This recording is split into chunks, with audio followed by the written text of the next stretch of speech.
नमस्कार. आपल्या सगळ्यांचे सोशल महाराष्ट्र न्यूज चॅनलमध्ये हार्दिक स्वागत. चला वळूया तर एका नवीन बातमीकडे. आजची बातमी. धुळे महानगरपालिकेने जाहीर केलेल्या प्रारूप प्रभाग रचनेवर हरकत घेत देवपूर भागातील बापू भंडारी गल्ली, एकविरा देवी मंदिर परिसर आणि भाई मदाने नगर या भागाचा समावेश पारंपरिक प्रभाग क्रमांक 5 ऐवजी मुस्लिम बहुल असलेल्या प्रभाग क्रमांक 4 मध्ये केल्याने स्थानिक नागरिकांनी विरोध केला आहे. या परिसरात महाराष्ट्राची कुलस्वामिनी आई एकविरा देवीचे मंदिर आणि हिंदू समाजाचे अमरधाम असून हा संवेदनशील भाग दुसऱ्या भागात जोडल्यास भविष्यात धार्मिक तेढ निर्माण होण्याची आणि विकासाकडे दुर्लक्ष होण्याची भीती नागरिकांनी व्यक्त केली आहे.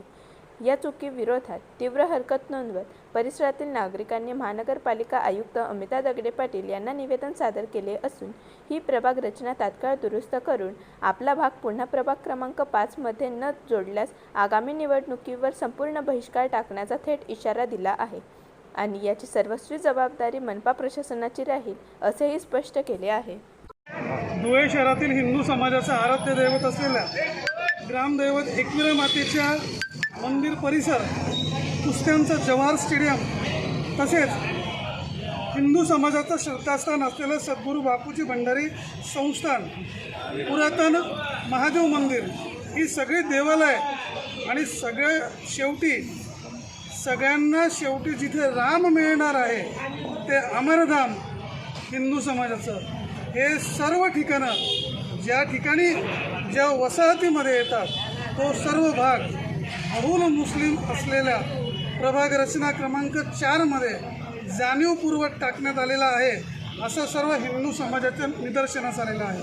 आणि त्यामुळे सर्व प्रभाग क्रमांक 4 मधील हिंदू समाजाच्या वतीने आज महापालिका आयुक्तांना निवेदन देण्यासाठी, तक्रार करण्यासाठी, हरकत घेण्यासाठी सर्व माता भगिनी आणि सर्व धार्मिक संस्थांचे प्रमुख, मठाधिपती आणि विश्व हिंदू परिषदेचे कार्यकर्ते या ठिकाणी महापालिकेत आलेलो आहोत. प्रभाग क्रमांक 4 मधून हा संवेदनशील परिसर असताना आणि त्या परिसराला दंगलीची एक मोठी काळी झालेली असताना तिथून क्वचित जुडलेला परंतु शहराचा मानबिंदू असलेला हिंदू समाज आणि देवालय हा भाग काढून हा प्रभाग क्रमांक 5 मध्ये जोडण्यात यावा.